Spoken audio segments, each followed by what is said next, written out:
What is going on, everybody? I go by Philly Mike, host of the Philly Talk podcast, and we got all the Sixers content creators that talk about the Sixers at least more than once or twice a week. On the panel today, we're going to have a Sixers roundtable. Shout out to DJ Eastwood with the fire thumbnail. And again, I go by Philly Talk podcast, Philly Mike. All the links to all the channels are in the description. We are live on 4 channels. For those who don't watch the opposite person, which I doubt that's even possible, go ahead and introduce yourself to my right, DJ. DJ Eastwood, running back Philly, man. Honest Philly sports talk, period. You know what to do. Hit the dislike button if you're a fanboy. Yo, what is going on, everybody? RB in the house. What is going on? Shout out to my guys for coming on here. I'm honored to be on this. You know, I appreciate these guys keeping it real 100% of the time. It does not matter, man. And I'm excited to talk with them. What up, everybody? Time on own A2D radio, no agenda radio, I like to call it. So, you know, keep it real. And like Mike said, not a once in a while conversator. I mean, we do this daily here, baby. Let's go. So, you know, the topic at hand is, you know, we're kind of in and out of watching these playing games. It's still weird to see playing games. Like, what are these? That's why you got the Hornets in it. They don't belong in the playoffs. Sorry, Michael Jordan. You got to build the team better. But let's talk about the number 1 seed who has possibly the easiest road. How do you guys feel about the road to where we want to get? Like, let's talk about the first round and who you're going to match up with. I have a fear that the road to the Eastern Conference Finals will be too easy. And because what I saw at the end of the season, the last 10 games of the season, us coasting and not taking games seriously, which is fine because the teams were trash that we were playing against, but then, bam, the Miami Heat smack us in the mouth as soon as we play a good defense. You know what I mean? Not trying to start off the show right now by being a Debbie Downer. I'm just saying I just want a little bit of a challenge in the first or second round so that we're ready for that, so that we're ready for those teams. You know what I mean? But either way, I think we're a shoe into at least the Eastern Conference Finals because this road's looking pretty light so far. Yeah, in terms of me, rest in peace to the Charlotte Hornets. They got absolutely dragged through the mud. They are terrible. The Pacers are terrible. The Wizards are terrible. And the Celtics are extra terrible. I hope we get Boston so we could sweep them, shut their fans up, and I hope they go rebuild and do whatever they need to do. Like DJ said, I'm really not worried about the first round. Second round may go 6. Then we get to the third round, to the real business. We'll see what happens. But honestly, I mean, we should win the first round in 4 or 5 games. I thought we were going to play the Hornets. I was wrong. I think we're going to end up playing Boston. I do, and I think we sweep them. Yeah, I don't care who we play in the first or second round. We sort of have that, you know, that blueprint on who we're going to be seeing. You know, I agree with DJ in terms of easy series, but for a basketball team that's never been to an Eastern Conference Final, for a basketball team that I'm still crying from a 7 bouncer, for that basketball team, I don't care if you put bumpers in the bowling alley to get there. I don't care. Give me the easiest road possible. This is why I won the 1 seed. Hand deliver me an Eastern Conference Final, and then I'm playing with house money because I've never been there before. And honestly, if I see the Nets, all the pressure is on the Brooklyn Nets. If I see Milwaukee, I think that's a tougher matchup. So I don't think playing lesser teams is going to hurt us per se. I actually think it's going to give us the confidence to feel like we actually belong and we know what it takes to get over this hump, which has been second round exits since we started making the playoffs. True that. You guys think the Celtics are going to be there? Don't they have to win one of these play-in games? They can't seem to beat literally any team in the NBA right now. Yeah. And if the Sixers were in that situation, I know Philly fans are nuts, but I don't think we talk when our team sucks. You know what I mean? Are Celtics fans still out here saying things like, bro, you guys are god awful? The Taysom supporters, they're probably saying, let's get something happening. And I just tweeted this, but real quick, shout out to Richie MC with the $5 super chat. He said, let's go. That's what we need to do. But yeah, man, I tweeted this and I don't care how beat up the Celtics are. You know what I mean? They had their fair share of beating us when we were healthy with Brett Brown, so we weren't really healthy in the head. They had their fair share of beating us or sweeping us in the bubble with no Simmons, depending on no matter how you feel about it. So I would love to sweep the Celtics just for a monkey off the back, because as you said, Tom, we haven't got to the Eastern Conference Finals, and we haven't been able to do what we want to do against the Boston Celtics and Brad Stevens. So I think that's two birds with one stone. And again, as RB said, 6 games in the second round, possibly. The Hawks are a decent team. The Knicks are a decent team. You got to respect what they did from being down in the dumpster for so long. But I think they're going to keep our energy high. We'll play a brand of basketball that is going to shock the world, as DJ Eastwood was kind of talking about earlier in the backstage. We're going to talk about that later. But I think the first 2 rounds are setting Embiid up to go on a run, because there's nobody with the size to stop Embiid. Tom did say the Bucks kind of match us more physically on the defensive side of the ball, and I agree. The Nets are just going to be a bit hard to stop if their 3 players are on. But we're going to get to that as we go. But I agree with you guys. Let's get to the Eastern Conference Finals and then deal with what we got in front of us, who we got in front of us. That's true. If Embiid can get there and be, 100%, because he didn't really have to battle that much in round 1 and 2. You know what I mean? That is definitely an advantage to have Embiid fully ready and healthy for that Eastern Conference Final. So, yeah, we've never really had a fully healthy Joel Embiid come postseason. I think that's why it's different than any other year. But, regardless, I think it's important for 2-5 to gain playoff confidence. So, I think these first 2 series, for us as fans, we sit back and we're gonna dissect, and we're gonna really have the binoculars out and looking at everything he does. And I think it's really important for him and for this basketball team for him to play well, right, and for him to be aggressive, because I think we know what Joe's going to do, and that's the X factor, especially when you're talking about the Eastern Conference Finals, more so than the first 2 rounds. Yeah, I actually have a bit of a different take than you guys on it. I here's the reason I want to play Boston, and it's actually because of what happened in the past, right? Ben Simmons got absolutely locked by Brad Stevens before, right? And obviously the second year against the Raptors, we know the flaw that's been there, right? So if we come out and we play a Celtics team, not only is Brad going to try to adjust to Joel, but he's also going to have to try to adjust to Ben. That would be a real test for me to see, is Ben going to come out and play the way we know he can? I think it would be a good test for him. You know what I mean? Like, if we go up against the Indiana Pacers, I know Ben's going to feast. But then again, like DJ said, what are we looking for in terms of a test? You know what I mean? If he comes out and balls on Boston against a coach, well, he hasn't been the best this year, but that shows he knows how to adjust in the playoffs. I think that would actually be good for his confidence, if he could feast kind of in that series. But no, great points. Great points. Shout out to Aaron with the $5 super chat. He said, wish I could be here for this, but I got to go to my mom's and help her clean out her dead cat from under her bed. Hope you guys have fun, because I sure won't. Shout out to you, man. Hopefully it's pretty easy. But Ben Simmons, I know he's the topic that a lot of people are going to question going into these playoffs. Again, he wasn't there last playoffs due to the injury, and he had an up and down season, a lot more downs than up.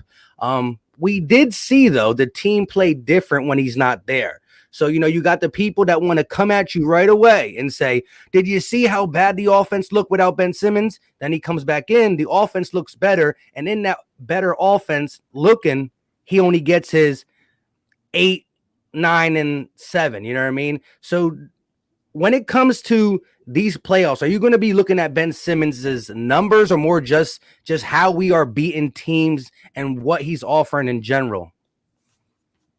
I don't think the beginning of the season. I think the beginning of the season, I was on more on the side of the people that come at me every day, where it's like, it doesn't matter what Ben Simmons' numbers look like. Look at us, we're winning. We're starting the season 5-0. What are you guys complaining about? But as the season went on, and I started to see certain games, and like big time loss to the Memphis Grizzlies, where he took 3 shot attempts in the whole game, and I started to just go the other way. Like, what the hell is this guy doing? And what was the question? I'm sorry, man. I started thinking about Ben Simmons pissing me off. Now the question pretty much is, are you going to be more about the flow of the game and how we are defeating people in the early 2 series? If that's the case, or are you going to be more having Ben under a microscope in general, individual? Yeah, I think it depends on the team and the round. I think when we get to the Eastern Conference Finals, if you're playing a team that's playing good defense, that's shutting them down in the half court, and you start to see him just standing around playing 4-on-5, then you're probably gonna tune in to Run It Back Philly and see me red face screaming my face off. But if the team's winning and Ben's scoring 12 points, yeah, of course I don't really care, especially if it's in the playoffs. And the games that we lost without him, it is clear that he impacts the game. Obviously, impacts the game, and defensively more than offensively, in my opinion, but still impacts the game offensively. Getting guys wide open shots and that kind of thing. You just, when the game really gets to the point where you need him, you just need him to do a little bit more. Yeah, I just think that, again, if we win, however we win is fine, but the flaws, the issues always come up when they need to. So, as we progress through the playoffs, like we said, we're going to need Ben. We're going to need everyone to step up. I think everybody's going to be under a microscope because there's a lot of question marks on this team. There's a lot of questions that really could be kind of the deciding factors of how far we do get. And, everyone's got to play up to their max potential, man. It's the playoffs. We're here. We have a chance more than we may have thought earlier before the season. We have the chance to take it. It is time to take it. You know what I mean? There's no room anymore to, okay, you didn't have your best game. Okay, we'll wait 5 games to see how you do over the next stretch. No, you don't get that. You're playing the same team every night, 7-game series. You got to come out and perform, man. There's no excuses. Yeah, no, I mean, you guys are all spot on. I don't care as long as we're winning games, and you're impacting the game. I just want to know you played, right? And for people to tell me playoff basketball slows down, I tell them to kiss my ass, okay? Because I watched growing up, I watched Showtime Lakers, okay? I watched the team in old school basketball run you out of gym come postseason. Literally run you out of gym. So don't tell me you can't run in the postseason. Don't tell me you can't do those things. You rebound and go. You dictate the tempo you want to play with, all right? And I think hopefully this coaching staff understands what this basketball team does well and what they don't, and what certain players do well. And the one thing I can never take from him is he's phenomenal in transition. I can never take it from him. I'm critical as everybody else is of Ben Simmons, but I can never run from the fact of his impact offensively and his impact in transition. I just can't. So do those things. Like, let me know you played. Put your handprint all over a basketball game, and I'm good. I don't need a certain number. Like, I don't need 20. I don't care about that.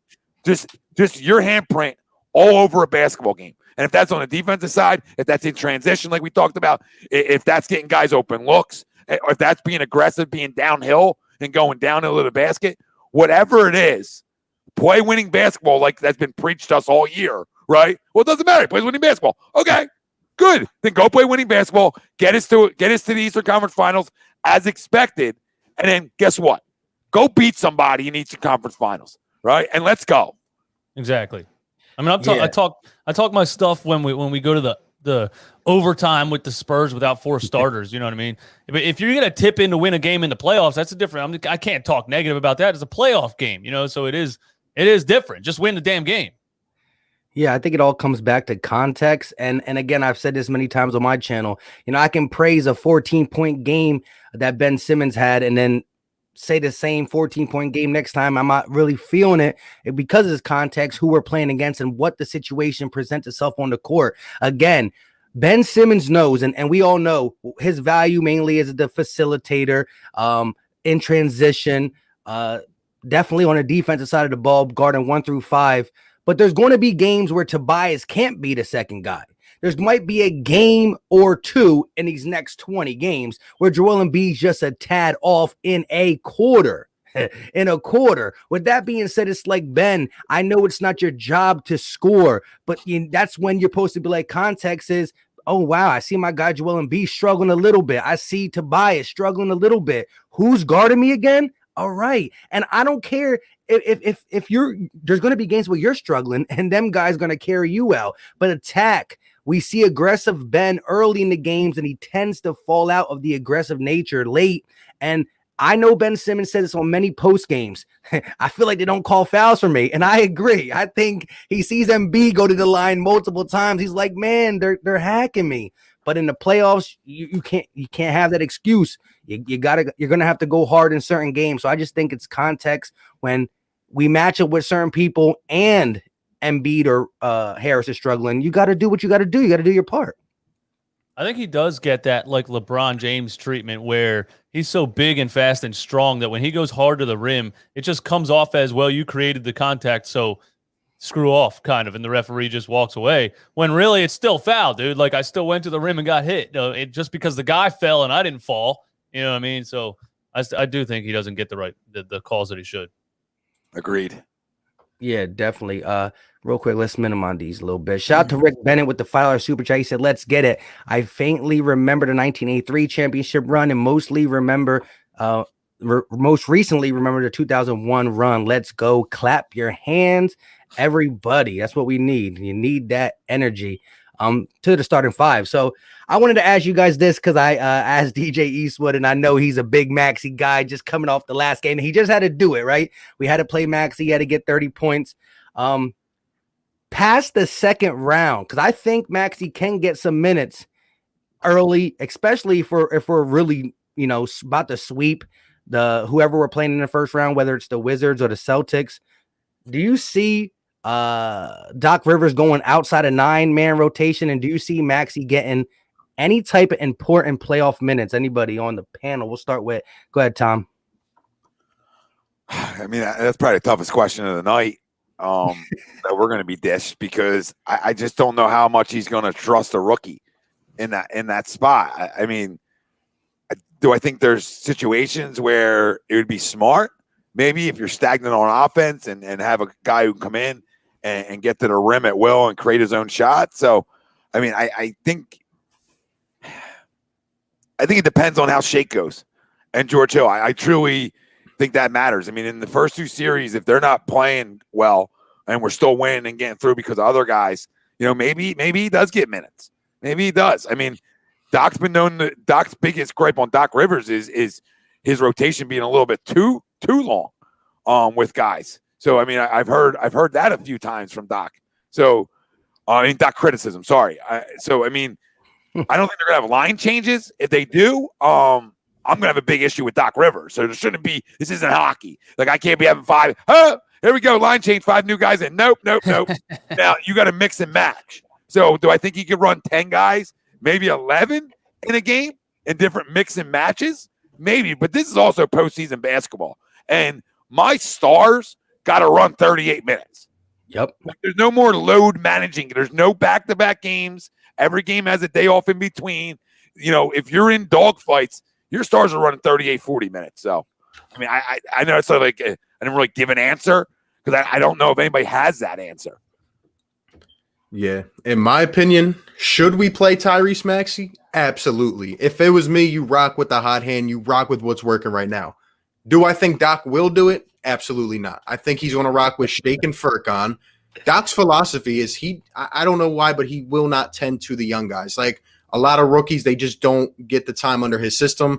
And, going even further, I've been very unsatisfied when it comes to Shake Milton. I don't think he should even, get a bunch of minutes right now. He just has looked too inconsistent. He's not looking in my favor, at least. And Tyrese Maxey, even if he's not, his knock was not being able to shoot, right? But obviously he's working on that. But the thing about Maxey is he's going to come in and bring a spark. He brings a spark, energy, confidence. And what does he bring? He can create off the dribble. That is what we absolutely need.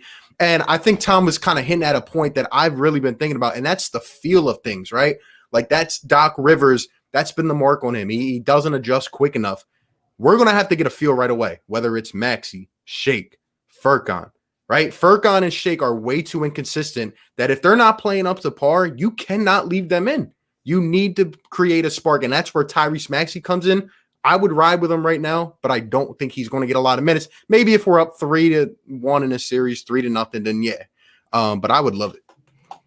For me, with Shake Milton is his confidence. Like Furkan is a guy that's going to go 0 for 10, and then you take him off the floor, but you never really worry about his confidence. He doesn't look like he's passing up on shots and stuff like that. To me, Shake Milton misses a bad shot, and then he just looks like he doesn't want the ball, or he looks like he doesn't know what to do with it. And I'm like, what is going on with Shake Milton? And I just see Maxey with just that. He never loses confidence. You know, he'll go to the rim hard. He'll get those little floaters, little mid range. He'll shoot the wide open three. And I saw flashes of him running in transition with Ben Simmons. Like, it happened like once the whole season, like one single play. And I was like, oh my God, this is what's supposed to be happening. A fast little combo guard running in transition with, like we saw Trey Burke with Ben Simmons last year for like 2 plays, and Brett Brown was like, that looked way too good. Get this guy out of here. But yeah, I want to see him with Ben Simmons on the floor, but I'm thinking we're probably not going to really see that until, next year, if nothing blows up and they just think Maxey could be that guy next year. But unfortunately, I don't think we're going to see a lot of it this in the playoffs, but I really wish. I would be happy if we did. Yeah, I'm right where you guys are. I don't think Doc will, and I am worried about him getting his rotations too long. I'm a firm believer in a 9-man rotation, player starters, heavy minutes. You just fluctuate. You don't want the bench because there's not our bench is not deep enough to rely on them for long spurts. Simple and plain. And I agree. Shake Milton, each quarter of this smaller season kind of dropped off. I mean, from the little mid-range shot he was knocking down, the fact that he was more aggressive at the hole. I think the only thing he offers over a Tyrese Maxey is he's actually shooting a better 3-point percentage, or he's more reliable at the 3 and space for a guy like Ben Simmons. Other than that, he can't penetrate better. Pause. He can't run the pick and roll with Dwight Howard, who's only going to get like 13 to 14 minutes. But I do like Tyrese Maxey. Now, is the moment too big? Is that why Doc won't do it? I'm not sure, but I want to bring it back to George Hill, because he's, to me, watching him in this small sample size, he has been the worst George Hill I've seen. He's not OK City George Hill. He's not Cavaliers George Hill. And these guys weren't great. He might have been a C+ over there, but I'm thinking a C+ guy on the side who can play good along the side of a guy like Joel and Ben. He has been a huge disappointment, and I know he's a vet. He's been in the playoffs, but how do y'all feel about George Hill getting big minutes in the playoff, being that possible 6th dude? I would take him just for his experience, I think. And I think this regular season, especially him joining the team late and not really even knowing the guys and just showing up and starting to play. And then, 90% of his minutes, he's next to Mike Scott and who else? You know what I mean? So I don't think he's really gotten time to be with Joel and Ben and try to find out where he fits and what he should be doing. And maybe he didn't get enough time for that to work in the playoffs. But, I think just for his experience, you need a half-court ball handler at some point. And if we're saying we don't have confidence in Shake and we don't think he's going to play Maxey, I mean, George Hill has to be the guy. Yeah, I would also ride with George Hill. I think he's going to get a good amount of minutes. I would even go as far to say he's going to be in during crunch time over a guy like Seth Curry, given his experience, given the fact he can be the ball handler. I actually don't think George Hill's been terrible. Now, I just think he's in a different role now. Like, he's at this point in his career, he's trying to win a chip, but mainly what we need him for is the pick and roll, because I can't stand seeing some of these other guys on this team try to run the pick and roll. George Hill fulfills that capability for us, but he's going to have to hit his shots. That's another thing. So I think he's going to have to keep knocking down shots. That is what we need very desperately off the bench. Yeah, I mean, that was the move. Yeah, I mean, that was the trade deadline move.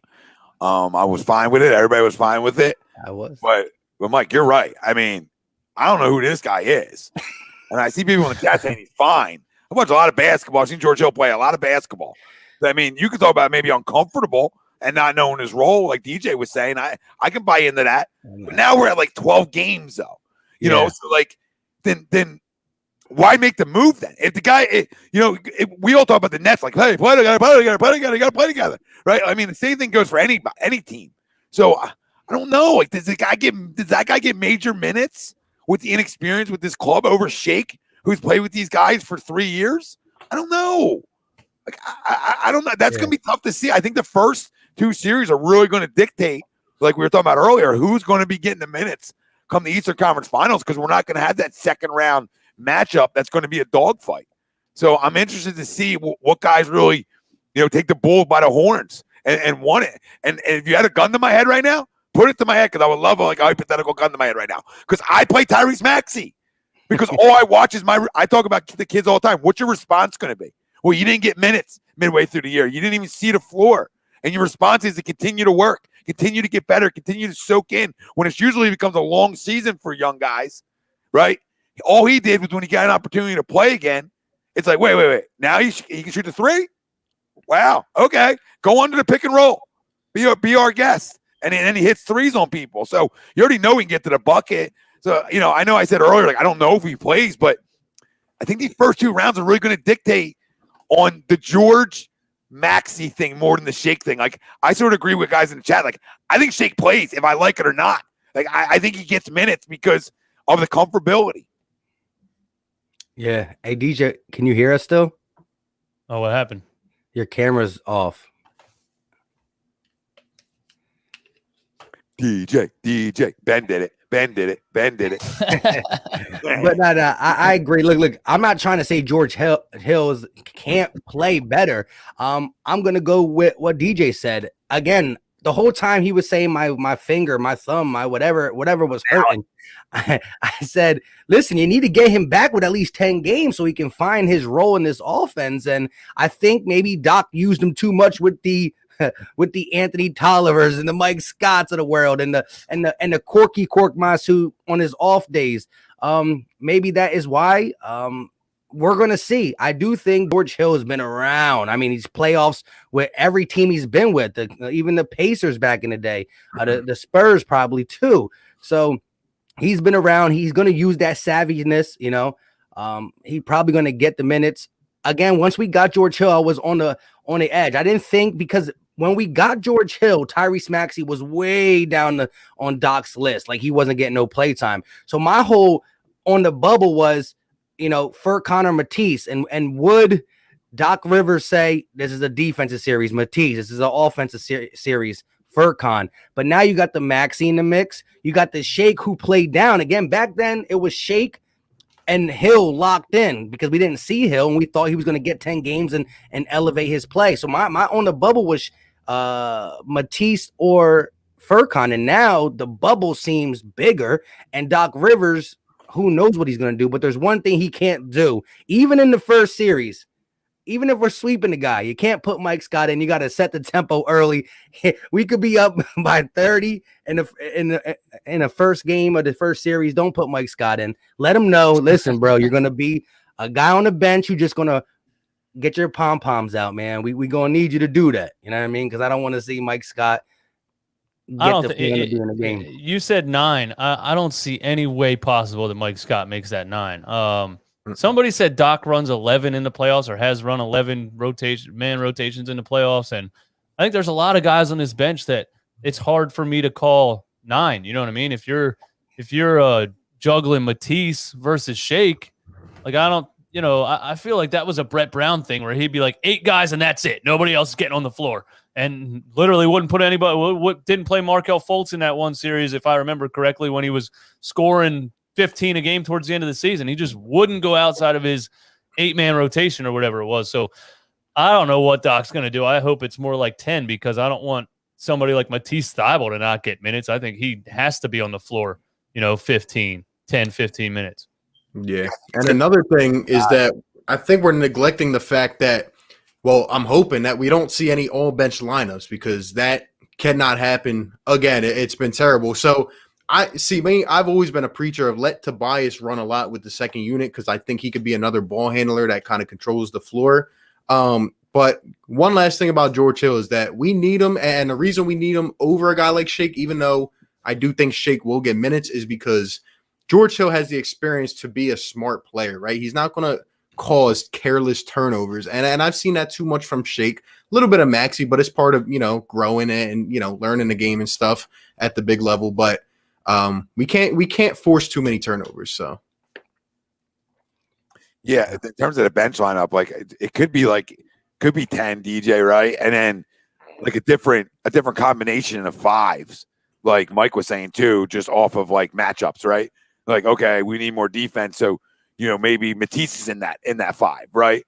Or you know what, we need to score and Furkan plays that night. Like I could see a lot of that. Like I could see nights where maybe Maxey does play and gets minutes, just depending on matchup. So hopefully, I mean, we've all praised this coaching staff. We loved it. Hopefully they're smart enough to do that, because in a 7-game series, you really have that advantage on teams that are like, okay, they went 2-3 zone on us. How are we going to respond to that and answer to that? So I could see all these guys that have gotten minutes down the stretch here play on different nights.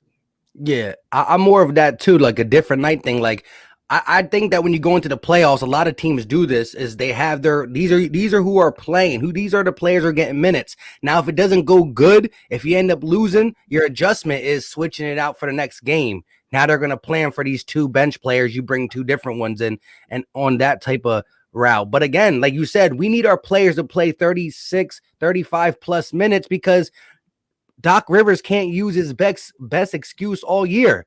Well, these guys were tired because of a back-to-back. There's no back-to-backs in the playoffs. You're going to have your rest. That is the biggest excuse he had, which I understand this year had the most back-to-backs ever. And you had a bunch of weird type games. And so I understood that excuse the first 6 times. I don't know about all 11, but we're not going to have that excuse. How do y'all feel about?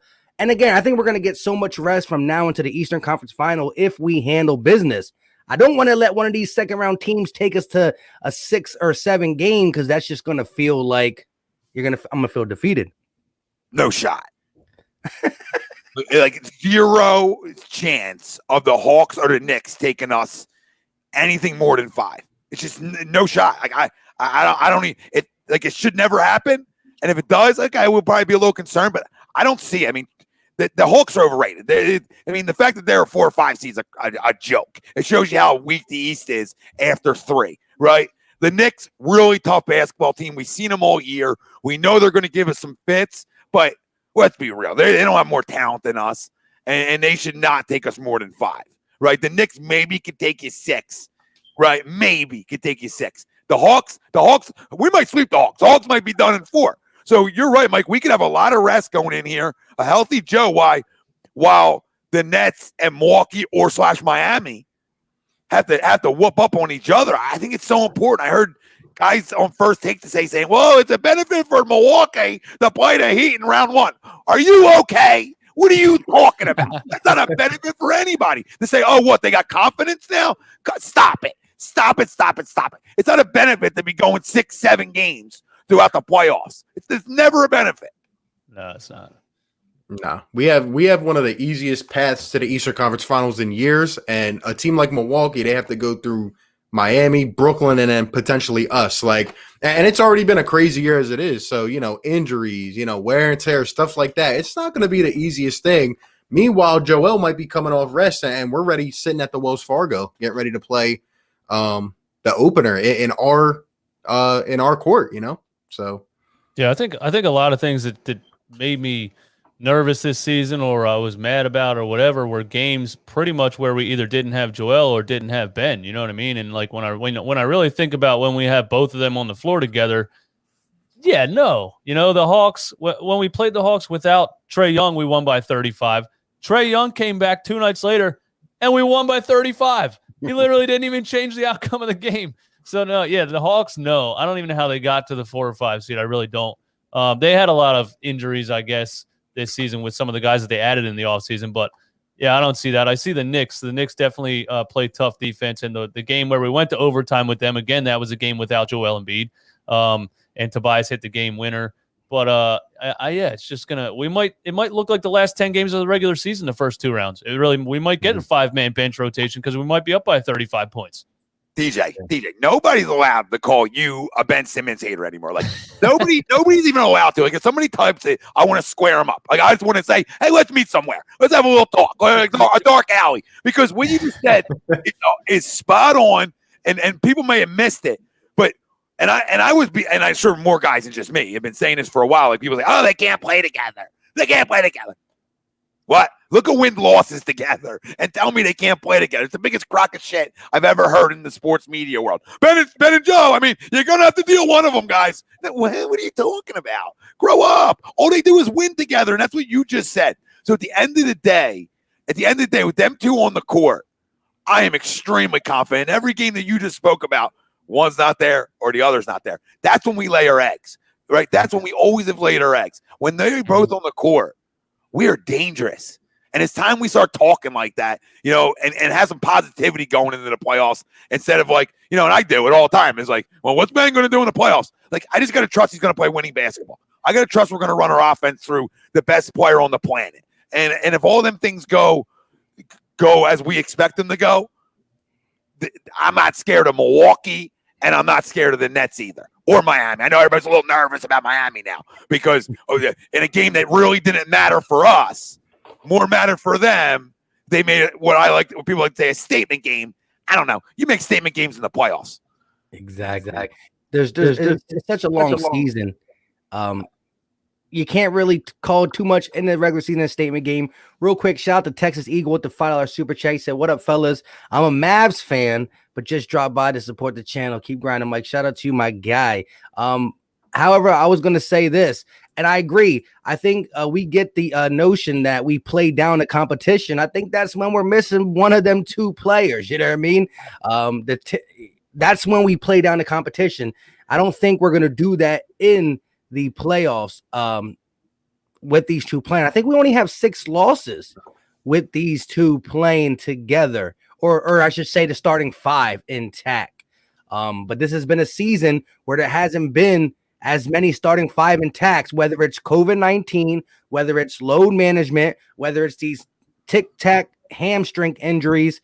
I think this playoffs is not going to be fully unknown because there's a 7-game series, and like you might not been able to see them go through competitive games, but what these teams have to offer. But there have been so many uncompetitive games, whether it's not competitive on our side because we're resting one of the two, or a Giannis is resting, or a Jimmy Butler, or a Kawhi Leonard, or one of these guys are resting. So it's going to be interesting how the playoffs turn up.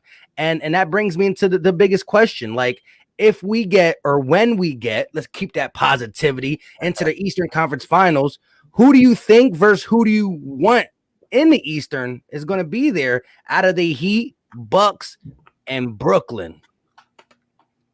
I want the Brooklyn Nets straight up because I'm just so tired of the James Harden's coming back. Oh no, when they have all 3 of these guys together, nobody can stop them. Oh no, nobody can stop my guy either. On the other side, we saw him knock DeAndre Jordan into the second row. We saw who the hell's the other guy, the old one that was playing backup center for Brooklyn. Shoots threes, dunks sometimes. Jeff Green, we saw him try to guard Joel Embiid. He was sitting down eating popcorn under the basket. Nobody could even stay on the court with him. Who do they have? I don't get it. I don't know what they're going to do. And all they need to throw double teams, triple teams, and then we just need our guys to make shots. And I just don't care if they can score 120 because we can score 125. Yeah, our defense is going to have to step up huge. That there's no doubt. And I think people have lost sense of that the last couple of weeks. Like, oh, the Sixers are having defensive lapses. Let's be real. We weren't playing anybody. So we just weren't locked in. But when we are, and, getting the additions of guys like Thibault off the bench, like, I think our defense is up there with anybody. I actually think it's the best when we are locked in. And, I just want to play whoever's there, to be honest. Like, I really don't care. I don't want to have a terrible, not a top team sneak in and then they're saying, oh, the Sixers snuck in by having an easy path. Now, whoever's in our way, I'm ready to go up against them, and it's going to show who we have. And these playoffs are going to tell a lot, not just about this year, but going forward here in this championship window that I think is open. It's going to tell us a lot. I mean, I'm ready to play whoever, and I'm ready to beat whoever. And let me tell you this, we can beat anybody in the West too, because I go back to games this year like the Jazz, the Lakers, like when everybody was healthy for the little sample size we saw it. Like in crunch time, we did step up and we got a couple key stops and we won the game. So I'm ready for it. I really am. Yeah, it's a tough one because Milwaukee matches up better against us. I think they give us way more of a dogfight than the Nets do. I can't believe I'm saying that. Like I almost want the Nets, like what DJ said, because I want to take you down, right? Like I want to ruin every trade you made, right? I want the place to burn down, right? I want Kyrie, I want to take another break, take some more time off. That's what I want.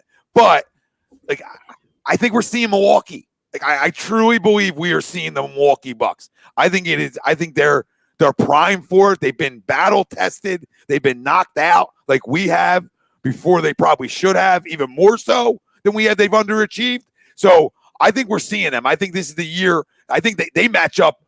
They give the Nets a lot of fits too, like we do size-wise. So their biggest test is Miami round 1. If they get out of Miami round 1, they're beating the Nets. So you write that down somewhere. They're beating the Nets in 7, and we're seeing Milwaukee, and that scares the living hell out of me because of the size. Because that's the one team in the East that can give Joel fits. Lopez can give Joel fits. So then it really becomes Ben and Tobias. You guys here?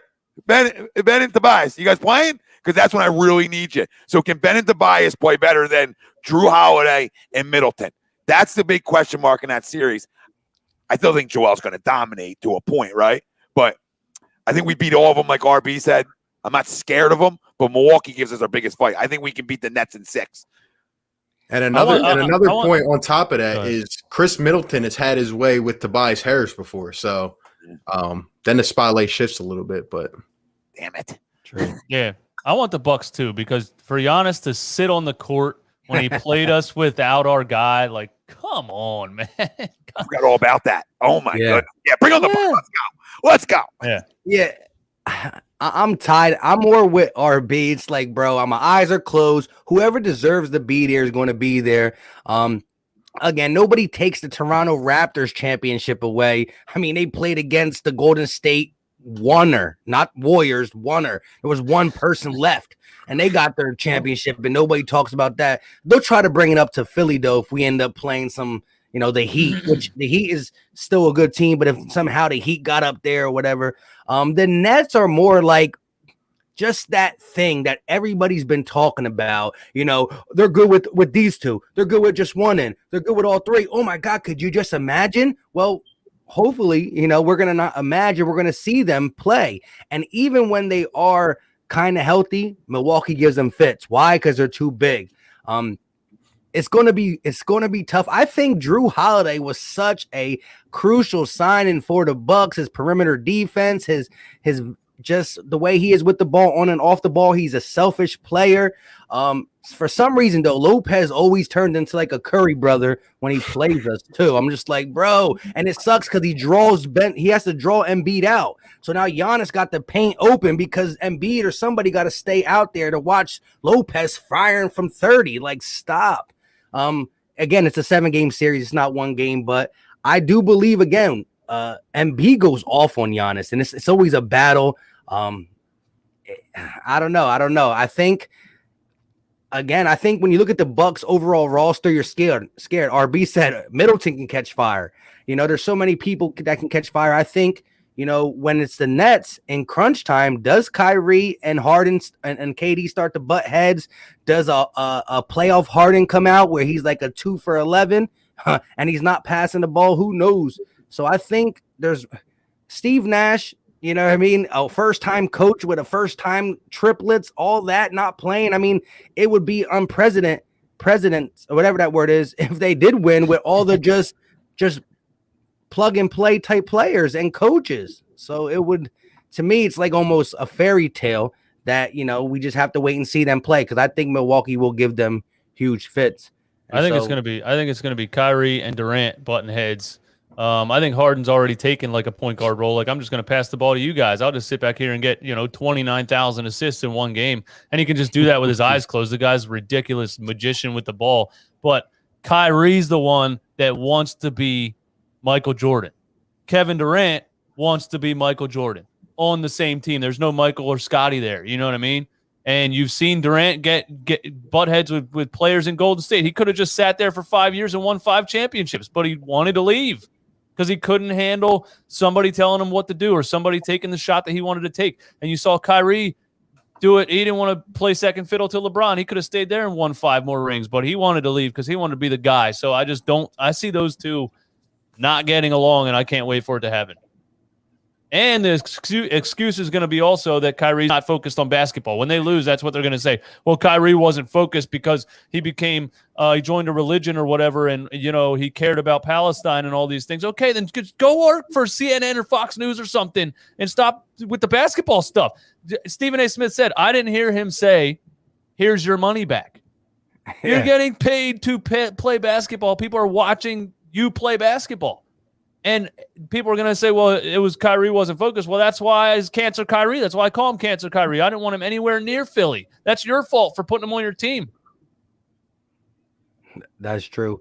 Shout out to the big Boot Forward with the $5 super chat. He said, we have a very easy path, and Doc is such a good coach that we will make it out the East. Brett Brown's keeping us down, and we're 10 times better now.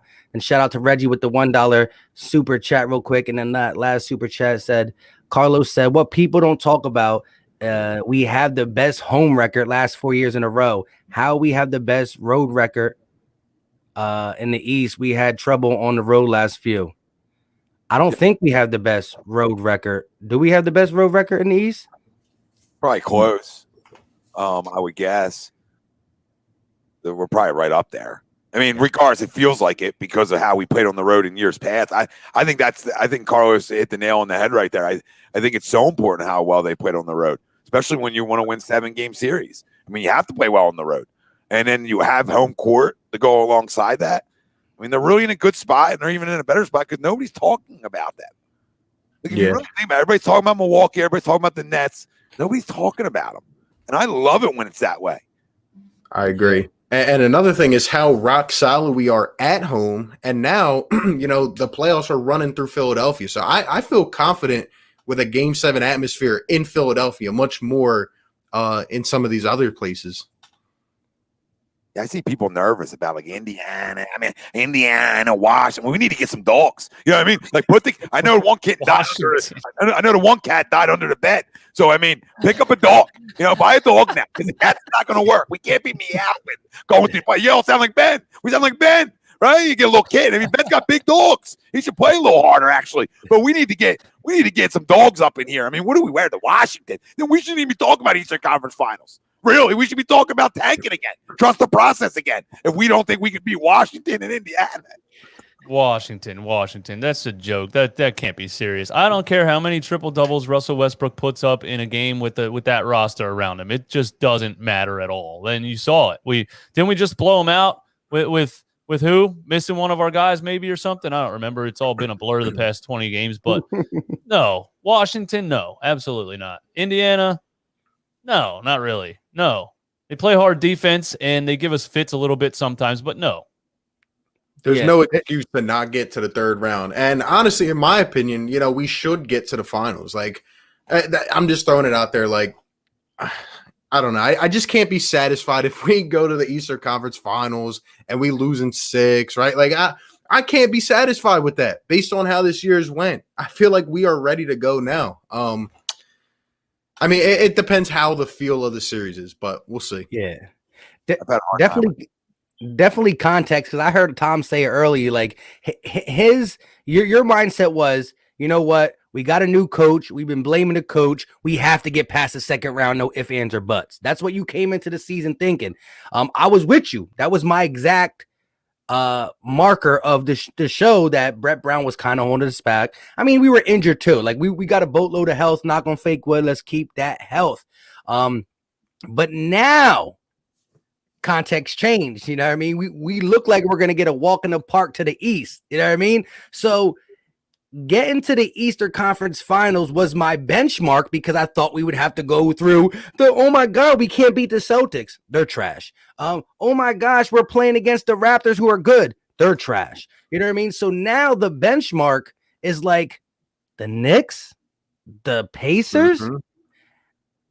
It's like we're playing second round talent or playing first round talent back-to-back series. So I think the benchmark to me kind of changed because I was with you. I'm never the guy who's going to say Eastern Conference, we got it. Now I'm not going to watch them or we can lose. No, but I just wanted to get there and then talk about it once we get there. But I think the walk in the park, getting there, I think we got to win. Got to win now. And There's no going back.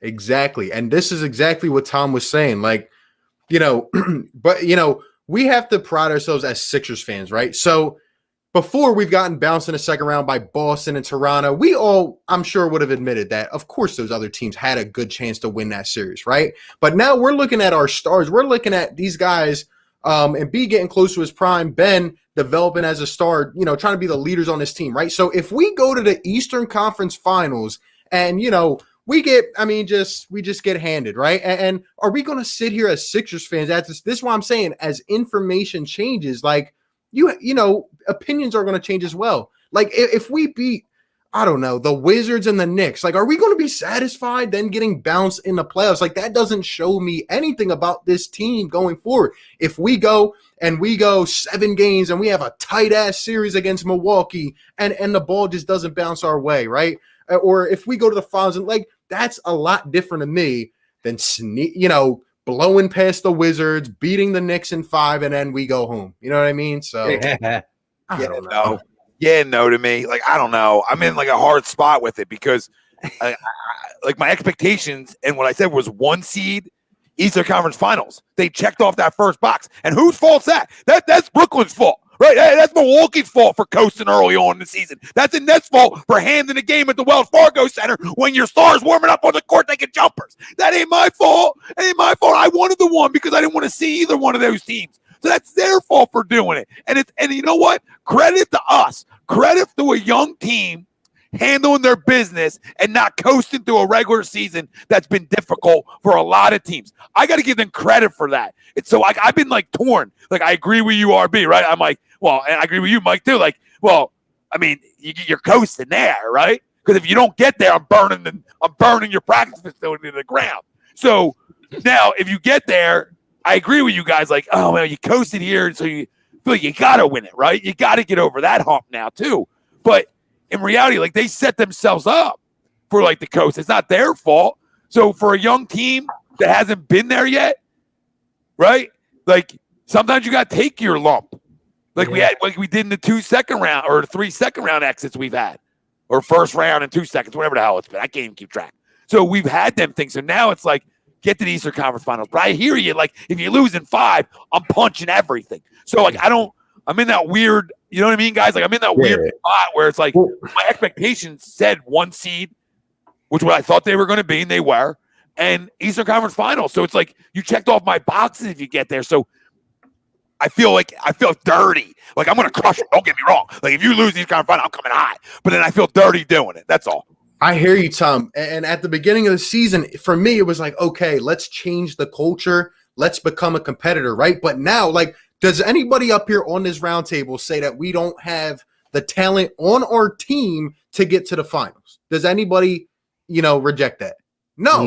But at that point, we got to say to ourselves, like, yo, the opportunity is here. Yeah. Like, again, that's why I say it's the feel of the series, right? If we have our talent and they don't play up to capability, it's like, damn, like we have to do something. But, if it turns out a tight series and a couple bounces this way, that way, okay. But like, if we all believe we have the talent to get there, then what is the excuse? You know what I mean? Based on how the season has gone, because we thought a couple teams may be better than us this year based on their star power, right? Their time together. But the reality is, if we believe we have the talent, I mean, we got to do it.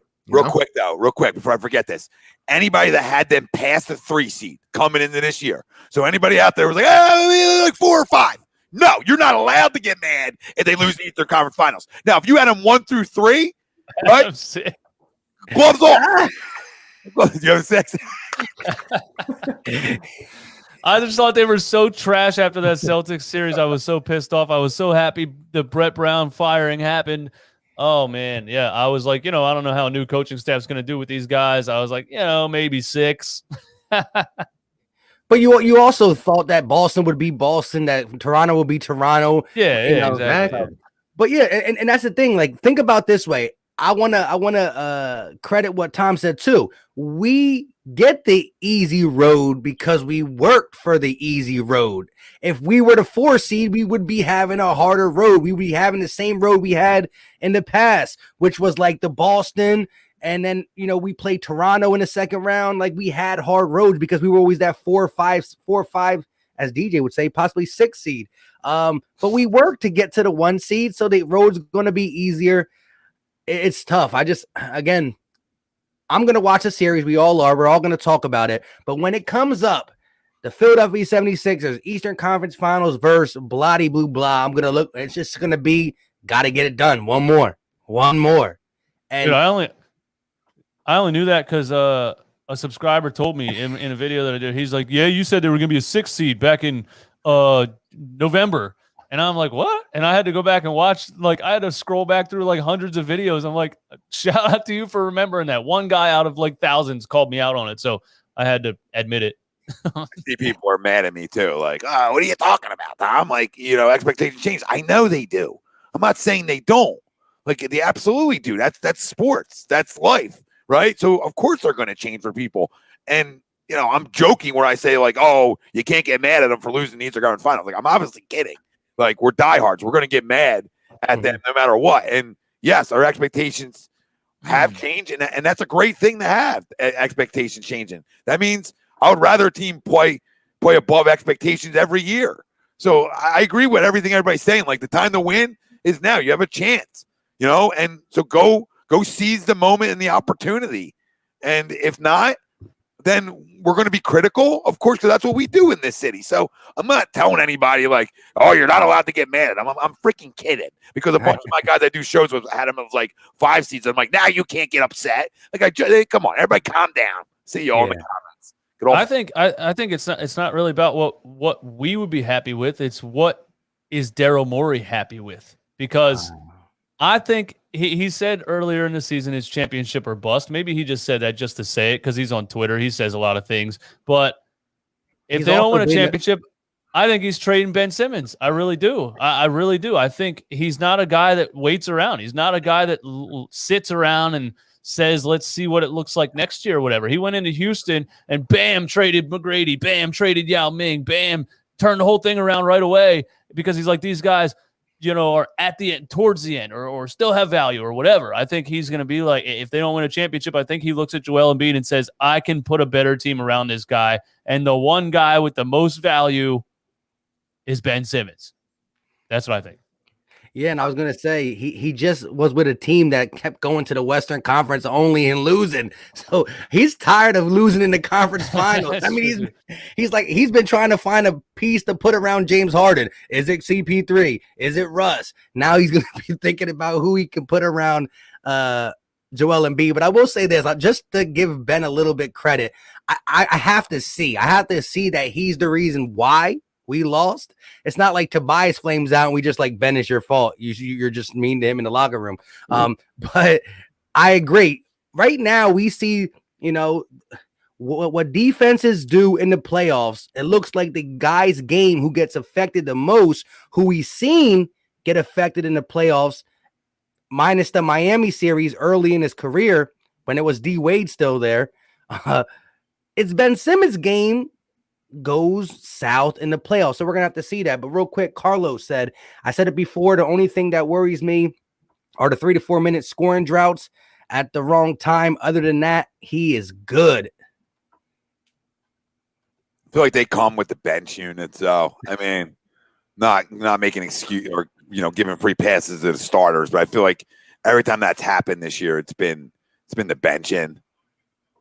Yeah, I hear you. The thing I'm concerned about kind of like in relation to that, and I would love to hear your guys' thoughts, is like the droughts that could come in the fourth quarter, right? When the game, when it's very maximized and things are literally, possession by possession to determine a game. Like, how are we going to run the offense at that point? You know what I mean? Like, we don't have a Damian Lillard. We don't have a James Harden when, the game on the line. All right, go out one-on-one, step back three for the win. You know what I mean? So how are we going to create our offense? I think that is a true concern. And I think, I don't know. I'm a little bit concerned about it. So I think it's Joel Embiid. Like, I think we don't think it is because we don't think of him as one of those kind of players. But then there's games in this season where he carried the whole team, the whole fourth quarter hits. What was the game that they almost won where he scored? It should have been over like 5 times, and he kept hitting threes, and then he threw a full court shot that almost went in. Like,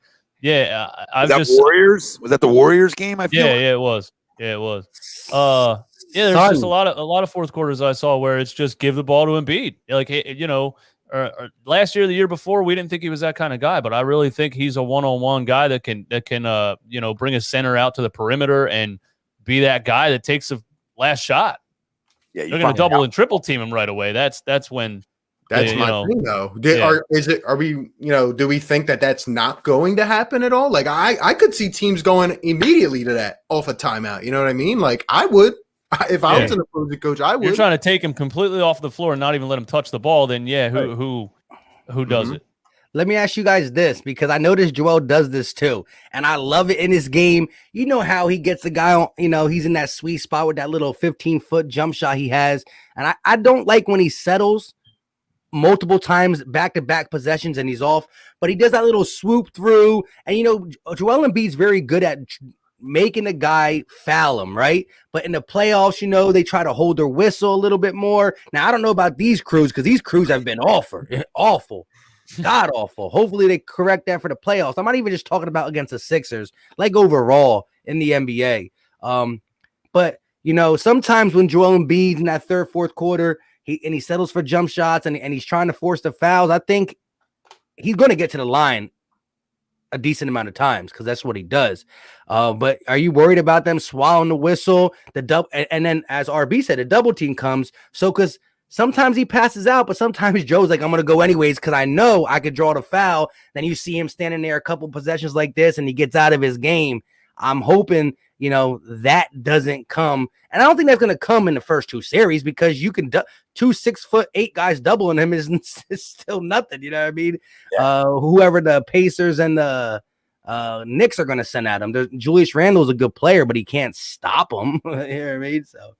Yeah, I'm not worried about him getting doubled. I think he's done a really good job of feeling that out than he has in years past. And listen, I'm never going to forget the cry. I'm never going to forget the cry. And when I look back at the cry, this is what I waited for. I waited for this moment right here for you to go dominate. Because if you remember back at the beginning of last year, he was coasting because all he was thinking about was the postseason. Right? It was like it was living rent free in his head. I got to get back there. I got to get that taste out of my mouth. I truly believe that this is one of the biggest alpha dogs in the NBA. And I think he's going to go to work. I think he's going to put the cry behind him and he's going to come out and dominate. And I think he's going to be smart with the basketball in terms of getting doubled. And like DJ said, when you're talking about at the end of games, I mean, he can create his own shot. He can do all them things as a big man. So I'm not worried about it. If they run doubles at him, he's done a pretty good job of working his way out of it.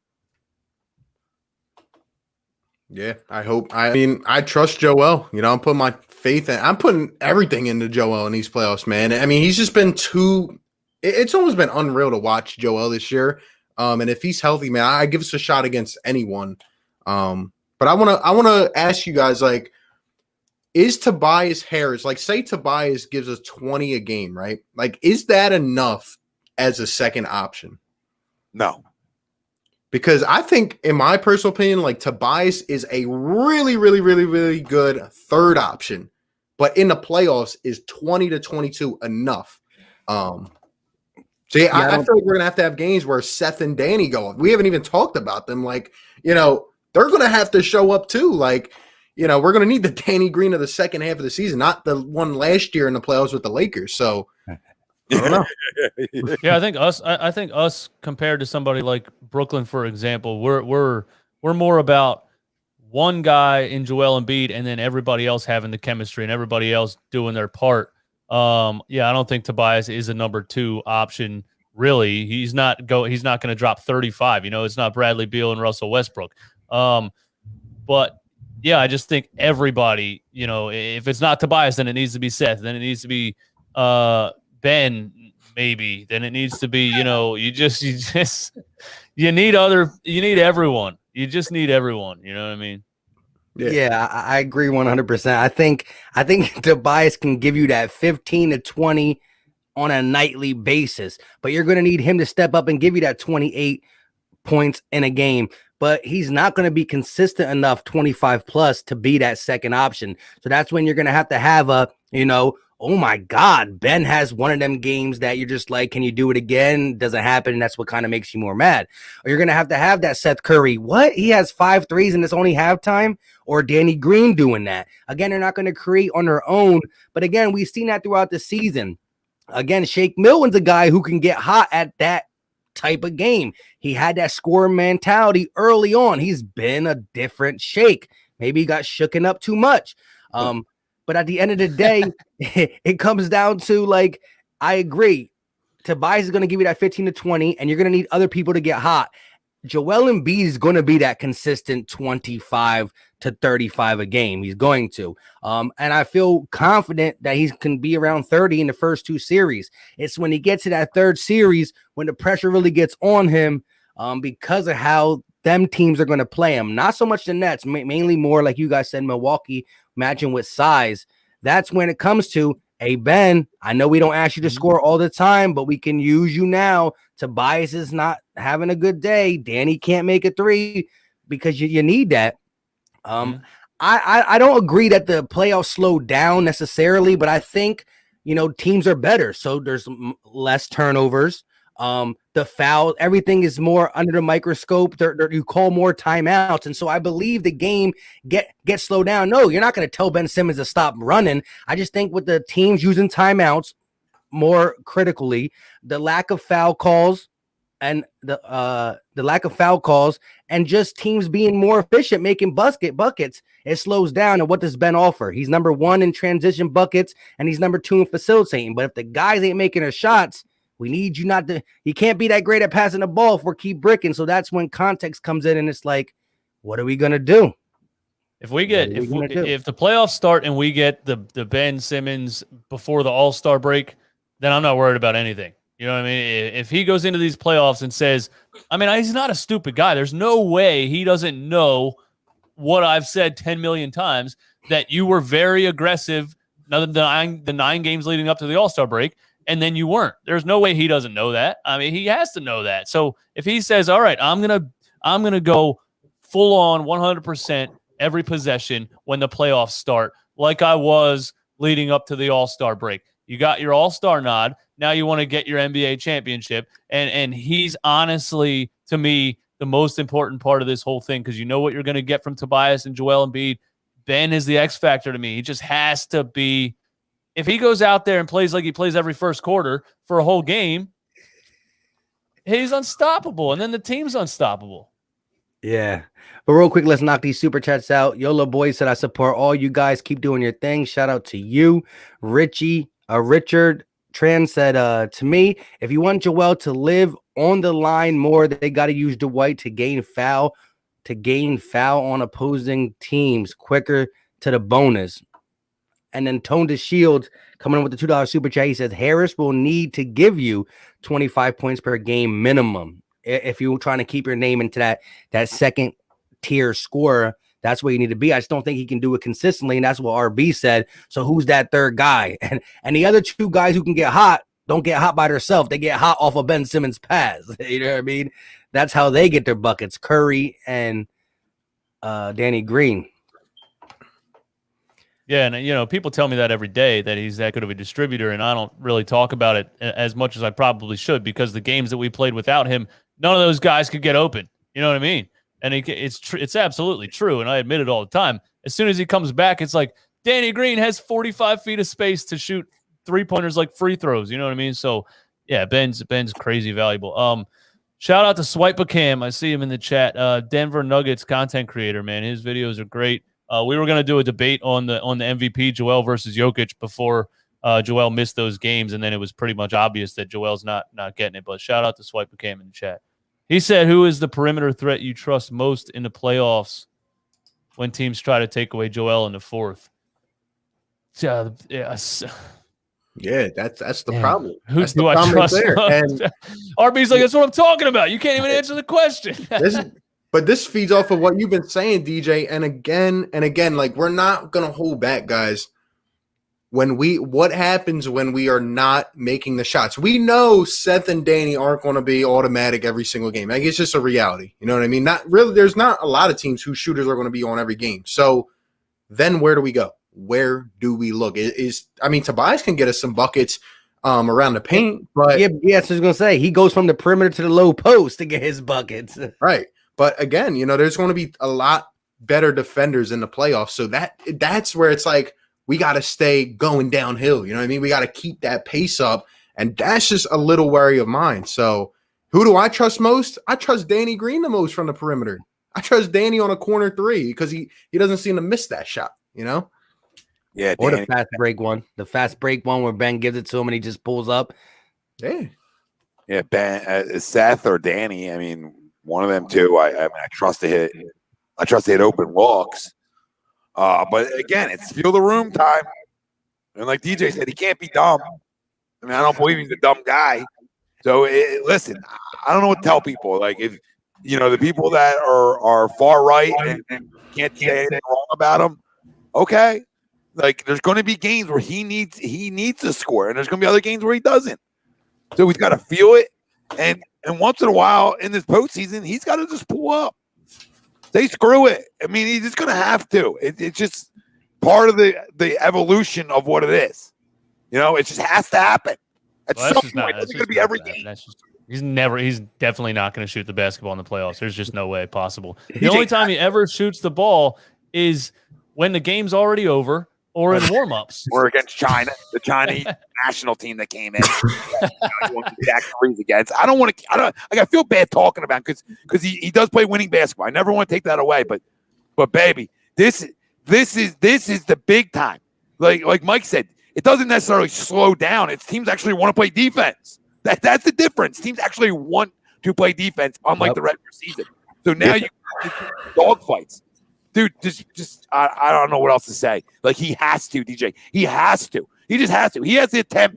I'll give him a number. He's got to attempt over 10 this postseason. Here's my thing, though. Go ahead, DJ. If Ben Simmons shoots one jump shot in the entire playoffs, chat, tell me what I got to do. I'll do it live on YouTube, whatever it is. If he shoots one single jump shot the whole play, I just think when the game matters the most, he gets so locked in his facilitating and playing defense and stuff. I just don't even think he's going to be thinking about shooting a jump shot. So any jump, you're talking about any 15-footer, it just got to be a jump shot. Yep. The whole postseason. Go ahead, chat. Let him know what he got to do. Shave your head. Damn, you said one. Man. I was giving you 10. Yeah, that's rough. Because you know what, DJ? There's one other reasons he does it. Sometimes the Sixers have a bad possession. They give it back to Ben. Oops, I forgot we gave it to Ben with 2 seconds on the shot clock, and then he'll turn around and fade away. I'm not shaving the beard, but dye your beard pink. I will do that. If Ben Simmons shoots a single jump shot in this playoffs, I will dye my beard pink. There you go. You heard it here. Real quick, shout out to Richie. He said Sixers AV attempt in the 3 is 30. More / less in the playoffs. Sixers average attempt is 3 and 3s are 30. Do you think he's asking, I guess, are we going to average more than 33s attempted in the playoffs? Like, I think he's saying like per game. Yeah, per game. So are we going to be over or under 30? And how do you feel about that? Like, there's some games where I hate when they say they're like the team that's playing the Sixers already has 17 points from the 3-point line, but the Sixers got 0 or only attempted 3. You know what I mean? How do you feel about do you like us shooting the 3 ball more, or do you like us, just getting the best shot, which is Busy Bias in the low post, Embiid in the low post, Ben Simmons crashing to the basket, Shake earn all them going to the basket. How do y'all feel about the lack of 3-pointers that we shoot some games where we just avoid it? I think no team in the NBA runs their offense through a center. You know what I mean? So we're just not the same as those other teams. They have to rely on the 3-point shot because that's just the first thing they do. That's to me, that's the second thing we do after Joel gets double and triple teamed. Then we start bombing threes. But I think everybody tried to be the Warriors when the Warriors were hot, and everybody said NBA centers are gone and they're never coming back. That's just because there wasn't any good ones since Shaquille O'Neal. So here's Joel Embiid. It's Shaquille O'Neal again. You know what I mean? So I think we're just built different than those teams, and we don't really. I mean, I get you're trading 2s for 3s. We still have to shoot 3s, but I don't think we have to shoot a certain number. Yeah, I think I'd rather, make the 3s that we do take. Like, we got to get the right shots open, and we got to knock down shots, especially in the playoffs, like Danny Green, Seth Curry. We can keep reiterating it. Like, they got to knock down the shots, man. There's no excuse. We're going to need that. We're going to need it. Yeah, I'll say under. I mean, like DJ was saying, and I've been saying for a long time, you win inside out in this league. You just do. That's that way the NBA was created. The percentages are higher in the paint than they are shooting a 3. It's just common sense. So to me, like, I don't care. I can't have you shooting 5. You know what I mean? You obviously got to shoot some. So, I'll say they're around 20, 25. I think that's enough because of the way we play. And that excites me. That's why I love the way this team is built, because they're built inside out. Yeah. And, there's games where Joel Embiid stays at the 3-point line a little too much. Listen, I'm never mad when he's shooting jump shots or 3s and they're going in. It's just that, like, another field of room thing. Sometimes I think he stays out there. I'm like, bro, look who's in front of you. I know the double team's going to come, but that's when maybe a Curry or Green 3 is more valuable than you shooting 3s. You're 0 for 2 at this moment. Go get it done somewhere else. But Nazir Fleming said Ben Simmons is Boris Diaw. Yo, I love that he paid $5 to get that put on the screen. Like, that is tough. Troll dedication. Yeah, it's troll. That's tough troll. That's troll school 101. Tony Shields with the $2 super chat. He said, path to the finals will never be this easy again. Thoughts? How do y'all feel about the path to the finals never being this easy again? Yep. Agree 100%. And that's why we got to take advantage of it, man. Like, it's literally right here. And I'm just not going to excuse people, if we win the first 2 series and if we, get blown out in 5. Oh, but we got to the Eastern Conference Finals. No, we have a chance here. Like, this is next year, 5 teams might come back in the East and be 10 times stronger. It doesn't matter what we do. So, I think there's a good shot here. I really do. Yeah, that's why I'm so hard on this team too, because this is the best chance I've ever seen in my lifetime to win an NBA championship. This is by far.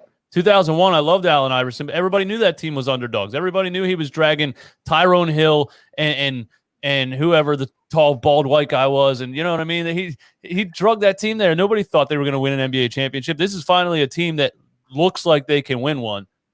So I want to win one. Yeah. Go ahead. Matt Geiger is who I was looking for. Yeah, they look like one. I don't know if it's the easiest road ever. I don't know. Like, to the finals. You got 3 teams maybe waiting there for you that I don't know if they're easy. Like, I don't know, like, Milwaukee and the Nets are easy cakewalks. They're tough teams. And then we don't even know who we be smelling in the NBA finals. So it's never easy. It's, you know what I mean? It looks easy. I would say it's easy to get to the Eastern Conference Finals. That's fair. Completely fair. But once you get there, you got big dogs sitting there waiting for you. Now, the Nets are only getting older, right? It's not like they're getting younger. So would it be easier next year? I don't know. I don't got the crystal ball, but it's easy right now to get there. RB, you're right there. And since you're getting there, let's go. I'm never going to run from that. I thought we were better than these teams to begin with. So I'm not going to change my opinion now and let them off the hook if they have home court and they don't take care of business or they come play soft. I don't think anybody should give them a free pass. I completely agree with that. Yeah. Shout out to Shout out for the $2 super sticker. But yeah, like I agree. It comes down to this. It's definitely the easiest walk to the Eastern Conference Finals. If we do get the Nets, whether we win or lose, if we win, it's even more power to it. You can't deny the hours and hours of media takes on the Nets being, if these three guys are healthy, they're unbeatable. Oh my God, did you see the talent? We never had these three type of MVP 101 type scores because you always have that one dog who you can give the ball to and just close your eyes and he's going to get you the bucket. They got three of them. So any team that beats them, whether it's Milwaukee in the second round or the Sixers in the third round, I want my flowers delivered, signed and delivered. But at the end of the day, I just think it all comes into fruition because Ben Simmons has been hurt. Joel Embiid has been hurt. So let's not even talk about other teams getting better. What if we're never this healthy again? These guys are young, but they showed injury. So I just think right now is a seizure moment type situation. I was with Tom in the beginning of the season. I wasn't 6 seed DJ Eastwood bad, but I was like, listen, I wasn't Tom saying first seed. I said, if we can get in the top 3 seeds and we can get to the Eastern Conference Finals, I'm showing pure growth. That's pure growth. That's Brett Brown's bad juju off, and we're good because we are top 3 seed. Last year we were 5 or 6, 5, and then we get to the Eastern Conference Final, which we couldn't do we couldn't do all under Brett Brown. But now RB said new information has changed. We're getting a walk to the Eastern Conference, and Milwaukee disrespected us. The Nets disrespected the whole league, trying to play tag. You two can play, then I'm gonna tag out for a couple games. They've been playing Exactly. tag. They're not trying to play with each other. So it just been a lot of disrespect, and we need to take what's ours, bro. It is what it is now. Let me tell you, Mike. Look, the last couple playoffs, obviously last year is kind of hard to count because it was it was just weird in the bubble. Ben wasn't there, right? But look at the 2 playoff series before that. Like, what have we been literally calling for? Yeah, and go back to our famous Brett Brown rants, right?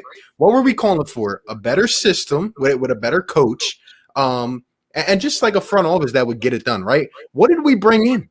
We brought in the front office that got it done, brought the right piece, right? That's another thing. Like, when we brought in Daryl Morey, what did we say? Make the team better around who? Ben and Joel. That is exactly what we did. We have the coach that he put in the key and unlocked the system for Joel Embiid. Why? This is how great Joel is going to be. And I think he's going to do it for the next 4 or 5 years if healthy, right? So we got everything we asked for. Tobias Harris, we said he's going to be the LA version of Tobias, right? He's been better. I mean, come on. Ben on the defensive side has risen to an even another level. Like, what else do we need, man? It's right here in front of us. You're That's right. why I say we have to get it. You're right. He did exactly what we asked, put spacing and guys who can shoot around Joel and Ben, and they absolutely answered that call by Danny Green and Seth Curry. I mean, they flat out answered it. They said, you want shooters? Here you go. Right? And great spot up too. So it really amplifies it. I agree. I know I said it's like, I don't want we're all going to crush them if they don't win it, but they are set and primed to win it. And this is the best player on the planet.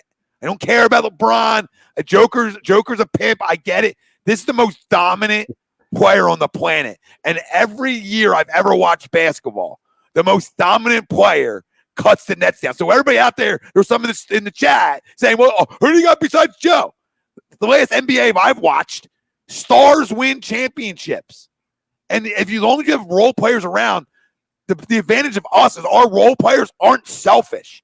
So it's like, let the big dog eat and we'll get ours. And that's why we're a great team. That's why we're the 1 seed. So as much as we beg Ben to shoot A, B, C, and D, it's a great thing that he is unselfish, sometimes to a fault, but I'll take it because Joel's eating. Let's go. Come on. Come on.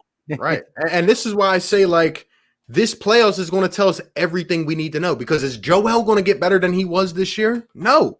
Is Tobias Harris going to be better in Doc's system than he was this year? It's hard to think so, right? I mean, and again, if Ben is the one that comes up short or whoever, then this is going to be literally shining the light on what needs to happen with this team. Like there's nothing else you can do around these guys to say, oh, well, you got to add another. No, it's right here. This is it. This is what we've been waiting for. Come on, man. If whoever said we're going to have trouble with the Wizards, they can't even beat the Boston Celtics right now. What's the score? 61-56. These teams stink, man. They They all stink, man. Like, Told you, RB. You lose one of these. You lose one of these series. no, Oh, I'm gonna be screaming up here if we sweep them in every game. It is down to a last second shot. I mean, come on, they stink. They I'm gonna start a fire in Australia just to say, "Fuck you, man." You know what I mean? Like, Oh, yeah. you know, I'm about to get really. I'm sorry. I'm really not gonna start a fire in Australia. Bad joke. YouTube's coming for you. No, here they come. Yeah. Go it. Real quick. The digital print house, though, with the $2 super chat, he said Ben 15-footer, game 7 over LeBron, his only take. that'd be interesting. I think if that was the only take and he hit the game winner over LeBron, DJ Eastwood would really wear that pink beard with pride. He wear it with a championship shirt underneath the beard. You know what I mean? If that happened, I would wear a pink beard for a whole year, an entire year of my life, if that actually happened. Permanent. Permanent. And a Ben Simmons jersey, a pink one, one of the female ones that they used to make. I don't know if they still make those. What if Ben took a shot? If Ben hits a game-winning jump shot over LeBron James. Oh, yeah, wow. that's why he went to the extreme on that one. Birds Nation said this will not be a cakewalk to the conference finals, especially if we run into the Knicks in the second round. I just got to say this though, like, you know, to me, nothing's a cakewalk because these are all NBA teams. But are the Knicks better than the Toronto Raptors who beat us? Are they better than the Boston Celtics of the past when they were assembled with that team? You know what I mean? I think the Knicks are like a rah-rah story. I love Randall's game, most improved player. Derrick Rose coming back. They got some pieces. RJ Barrett's playing good, but it's like We scared of the Knicks. defense. They're scrappy. We're scared of the Knicks, Birds Nation. Kimmy's scared of the Knicks. Get the Rottweiler. You know what I mean? Go buy the Rottweiler. Boston's really going to win this damn game. I don't want Boston in the playoffs. I want to play Boston just for GB. Would we have Boston round 1 then? You got to go play Indiana. How's that work? Yeah, they got to play Indiana, I think, right? Nah, Boston's about to become the 7th seed, and they're going to play Brooklyn. And yeah. If you win one, you're Boston good. Would have to lose this, right? Boston would have to lose this. The Wizard, whoever loses this plays Indiana, and then whoever wins out of that plays us. So, come on. You want Boston to be the 8th seed? Okay, I see what you're saying. I want to see a Russ and KD series in the first round. So I'm pulling for Washington to win this. That would be intense. Could you imagine the Wizards taking like 2 games from the Nets? I mean, hey, no. I can't. Could you imagine? Harden's going to have a 50-point triple-double every night against that defense. Right. Russ, James Harden, and KD in the same series. Russ up against KD, jawing it off. I mean, it would be crazy, dude. Scott Brooks. I mean, you could just think of so many storylines. Oh, yeah. And then maybe an upset. Love it. Oh, that'd be great. They would have to blow that team up tomorrow if that happened. Just let you know your camera went. I'm not sure if you know, DJ.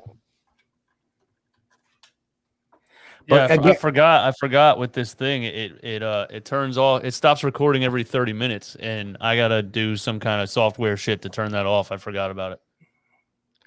Yeah. So, hey, again, we've been going 1 hour and 27 minutes long. We are live on all 4 channels. So A2D Radio, Run It Back Philly Take with RB, and the Philly Talk podcast. All the links are in the description on whatever channel you're watching if you are interested to go check out the other content creator. But yeah, man, I don't know how much longer y'all want to go. I'm cool. I'm trying to feel y'all out. There was a comment. This guy said, let's talk about having the crowd in the Wells Fargo Center. You know what I mean? Because we didn't have that most of the season either. And you don't want to come. The fact that we have home court advantage and we got at least 50% capacity, which, I mean, your opinion on whether it should be 100% or not at this point, a year and a half after, whatever. But you don't want to come into Wells Fargo Center and play in front of this crowd. The energy is insane, and we're gonna run the first 2 rounds. Now that I think about at home with that crowd, I just don't even think they're going to be close. And last year, as bad as we looked on the road, we still had a great home record. And it's like we feed off of that crowd so much. And yeah, I just don't think anybody's going to. I don't think it's going to be. I think it's going to be a sweep in the first round and 5 in the second round. And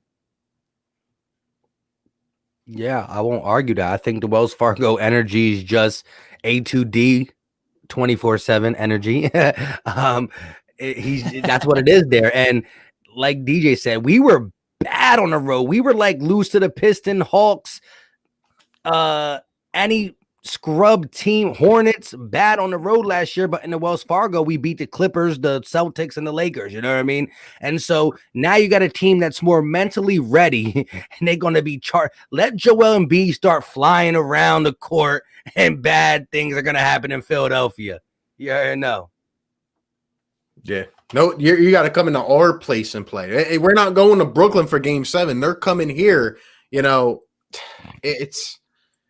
we're a tough team at home, man. We've been a tough team for last 2-3 years. It's hard. Like even this year, we were 28-7. Most of them losses came when we weren't even playing our team. Like we could have been like 20 or no, we could have been like 34 and whatever, like 34-2 at home. To be honest, I don't think they know, but the home court advantage is going to play a role in these playoffs. Yeah. Hopefully it doesn't have to play a role in the first two because we shouldn't need to go anything deep into our home, but it's definitely going to pay dividends in the Eastern Conference. David said, like we've been saying, RB, only team going to beat us is ourselves. We just have to go into the playoffs and ball out and dominate, and then they hit you with one of your famous is yes, sir. I've been saying this for weeks. The team that's going to stop us from getting where we need to go is us. It's not going to be one of these other teams, right? It's about us playing up to our capabilities, and that's why I think it lies in our hands. It's there for the taking, man. I don't think we're going to get a lot of chances in future years like we have right now. Like, think about it. I mean, the first 2 rounds, have we ever sat up here and said, "Oh yeah, it should be a cakewalk to the Eastern Conference Finals"? That's like something huge right there. You don't get that a lot. So I don't. But as Tom said, we're normally not the 1 seed. So if we're the 4 seed, we're talking about we got to play a tough 5 seeder. Then we got to play. You know what I mean? So if we get used to being a 1 seed, then we good. But again, Milwaukee a lot of teams might be better in the regular season if it's normal next year. Well, there's a big elephant in the room here. You know, we want to talk about it. We'll never be this good again. Like I don't know. I mean, there's a huge elephant sitting right over there, and his name is Ben Simmons. So if that dude develops into the offensive player that we think he could develop into, all bets are on the table. Or you know what I mean? Everything. I mean, just think about it. Like we could be the best team in the NBA for the next 4 or 5 years. So that's why it's like, but we don't know that, right, RB? What we do know is right now. And right now we have an opportunity and we need to seize it. You know what I mean? We're playing devil's advocate, like we could be great next year if he's great, but we don't know. Does Joel go down for 30? We don't know that. So what we do know right now, we're ready to go. So go take the moment. It's time to seize it.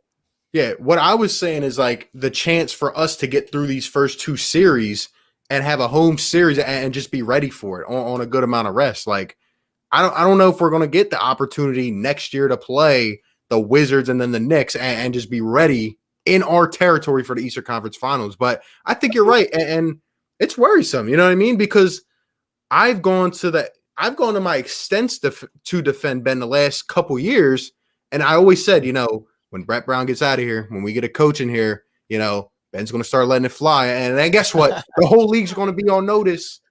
But I mean, there's only so much you can say about it. Like, we just have to sit back and wait for it. But I'm worried about it. I am. So we'll see. We got to see if we can win like this. And people let them off the hook, and that's why it gets worse. And then we kind of forget about last year how we said, can we make the team better around Ben and Joe so those 2 can go absolutely insane? And one of them became an MVP, and here we are, So Ben Simmons is good enough to play the role that he plays. He's never going to be better than this. He's never been better than this. He's worse than he was as a rookie. He's just this player. This is just what he is. You need to be stopped. Now he's telling me I need to be stopped. You need to be stopped. How after 4 years would he suddenly decide I'm going to be better at basketball? He doesn't care. Why, when he's playing in the Summit, DJ, when he's playing in the Summit, the little closed-door arena where nobody's at, and we watch them videos come out, and I feel like it's a freaking left-handed Jordan or a left-handed Kobe. Like, it's freaking in there. That's why I yell and scream about the guy, because it's sitting right there. It's right in there. I just don't see it. I don't see it coming out. Oh, I understand you're not seeing it coming out. Oh, I can't. I mean, I can't tell you you're wrong there because it hasn't. But it's like it's there though. That's the sickening part of it. It's why I lose. I don't sleep at night sometimes because of it. I agree. Yeah.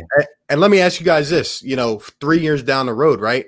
Say Ben Simmons does start shooting the ball, right? Say he becomes a top player in the NBA, but circumstances happen and Joel either isn't healthy or whatever.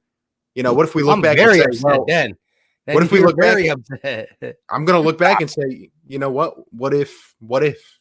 You know what I mean? That's the big question. You stop it over there. I did a prayer service to get this guy walking again, and now you're talking about it. No, but this pains me. This pains me. It pains me because the frustrating part is like if you're not sure he can do it, you're just thinking. But like DJ says, when you put it in our faces little by little in short spurts, and then you just don't do it, it's just the general consensus of what he said. I'm an all-star without shooting, bruh. And so that's the mindset. It's not you see players like Iverson, you see players like Kobe, the Mamba mentality. You got the guys who take 150 shots before they leave the gym. I don't know.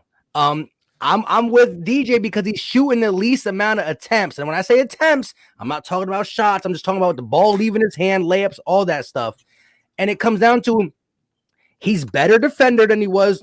He's getting better in defense. He's getting better as a facilitator, but he's getting less aggressive. So if you go back and look at year 2, year 3, year 4, he's getting less aggressive. Is that because Joel Embiid is getting more aggressive? I don't know. But you just don't wake up and change your mind because he had it. It's not like Giannis can't shoot. And I bet you his teammates tell him to stop. They go in the halftime like, stop shooting. They're not helping us at all. Nothing is getting better. It's like the worst looking shot of all time, too. Like, please stop shooting that. Mike, you're right. And then the other side of it is like, does he take a back seat because of Joe? Does he take a back seat because of Tobias? And is he taking more of a back seat being aggressive offensively because of the additions of Seth and Danny? I mean, that's legitimate, like a legitimate conversation that could be had because I think he is an unselfish player. Like, I do really, truly believe that, like, he's not one of them guys that needs to shoot it 30 times a game like a Donovan Mitchell. So that's where it's, like, tricky. Like, I don't want him to stop being the guy he is, but then it's just, listen, I'll end it with this. I'll end my whole conversation with this. Then it becomes feeling the damn room out. I can't say it enough times. Like, I can't. Like, I don't need you to be a 25 point a night guy. Just feel the room out, and I think we would never complain about him, right? If it's like, oh, Joe's having an off night, Toby's having a little off night, let me take over a little bit. Let me say hello to the people. Nobody would ever complain. No, they wouldn't. Yeah. And just you can see a play where everyone in the entire arena is like almost standing up because they thought he was going to shoot it. Like, just do it those times when it's completely obvious that you pulled up your dribble, the guy's not even close to you, you're at the corner of the free throw line. That's all he'd have to do for me. I still don't care if he averages 15 points a game. Just when the defense is literally telling you to shoot, we don't care about you at all, we're going to go take all these other players out of the game. Just do what you have to do. Instead, he'll just stand there with the ball, and then he'll be like, Furkan, come and get it, please, really fast, quick, hurry. Yeah, man, it's rough. Like I said, the playoffs are starting. We got some easy basketball to start. You need to get this guy involved.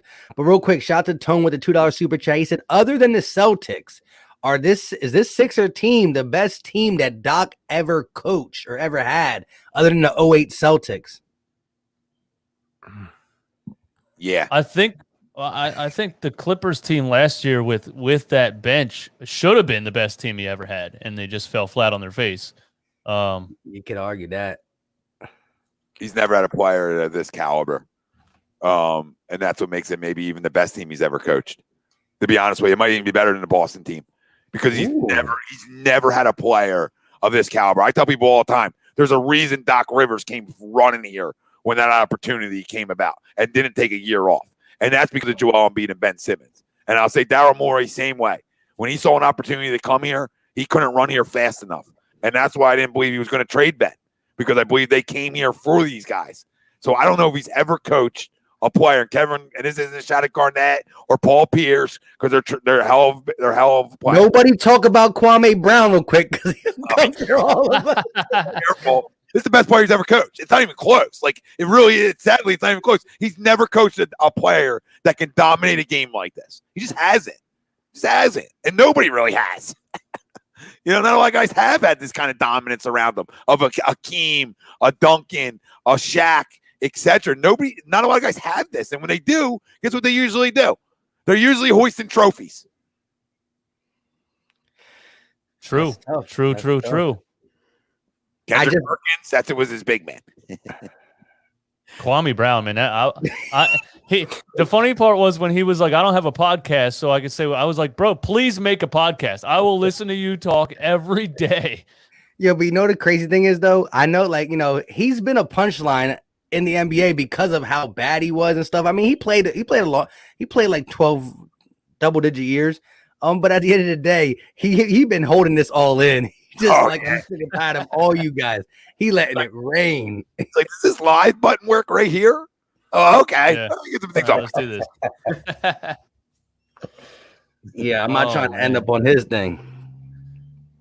No, and they said anybody that responded, Steven Jackson responded, and basically people were saying anybody that responds won't argue with him and won't say I didn't do that or that's not how I am or anything like that. Like, they're taking different points of view. Nobody wants to confront him about what he said about them. And then somebody posted an Instagram story of somebody that used to hang out with him that said one time it took 16 bouncers to get him out of a nightclub, and then him and his brother fought 3 apiece outside. Then they're like, you don't want to mess with Kwame Brown at all, and you can tell by the guy's responses, nobody wants to smoke. He's gigantic, first of all, and he's a maniac. No thanks. Yeah, he's also a bona fide scrub. Playing basketball, absolutely. Yeah, it's wild. It's wild. I mean, he came out of 17, came out of high school, and he went to the wrong team. I don't know, it was rough. But yeah, he's not good. But that has been a great follow, to say the least. Is wild. It's wild. That's just one of those potential things. They just draft him because he was a 7-foot, 17-year-old, and they're like, well, we can teach him how to play basketball. Well, nobody ended up teaching him how to play basketball. No, Jordan just rode him. You know what I mean? That probably didn't help you when you're 17. The greatest player of all time, just riding your ass. So, yeah. What could have been? When you run all Jordan first round picks and who he passed up on, you could make an all-star team of people Jordan passed on. He's a horrible GM. Like top 100. He's a horrible GM. But hey, with that being said, I think we all feel pretty confident in what the Sixers' ability are. I think we all look at it like this: Milwaukee and the Nets are nobody to take lightly. But you cannot discredit what you saw all season, which is us pretty much staying first for the majority of the season, whether it was a soft season or not. Everybody got served the same soft season. We dealt with it. We have, probably the most consistent team throughout all year. And as DJ said, some of these crazy rants and crazy blunders have been us losing and or beating crappy teams, but one key player was not there, and meaning the 2 guys, and that's Ben Simmons and Joel Embiid. Even though we're calling Tobias the number 2 scorer, it's still the body of work that Ben Simmons brings to the Sixers is important, and he just has to fill the room out and dissect when he got to go to work. Yes, sir. Yeah. Okay. Yeah. I mean, yeah. We like I said, it's the first time in my life I feel like I have a team that has a real chance to win a championship. So if everybody does their job and all the cards fall where they're supposed to, I think we can get it done. Couldn't agree. I mean, and let's go do it. Yeah. It's we've talked a lot. We've spent all season saying, all right, we got the chance, we got the team. It's time to do it, man. I mean, I don't know. We're either gonna, go raging, we're gonna break stuff, or we're gonna be the happiest people ever. So I think we have I think we can compete with anybody if we allow ourselves to. So we'll see. Yeah, man. With that being said, we are live on 4 channels. Make sure you check the link in the description. Subscribe to the people on the panel. Shout out to everybody for coming through. Like I said, all 4 channels. That being said, we out. Yeah, I'm out. I got a fan going over here, and it's not cool enough at this point. I've been sweating for the